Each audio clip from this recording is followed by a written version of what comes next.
गलमानी हो गया बेटवा के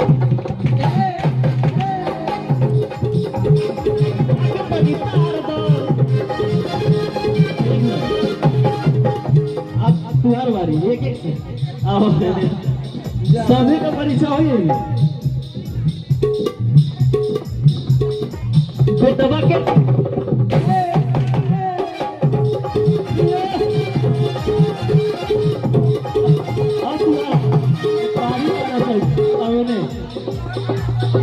यही में मजा आई सभी लोग देखिए आई सभी लोग धीरे धीरे सबका पता चल जाए सभी लोग रिकॉर्ड कर लिया और तू लोग कमेंट में बताई हो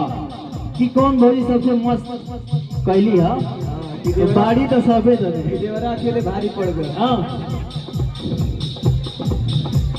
इधर ना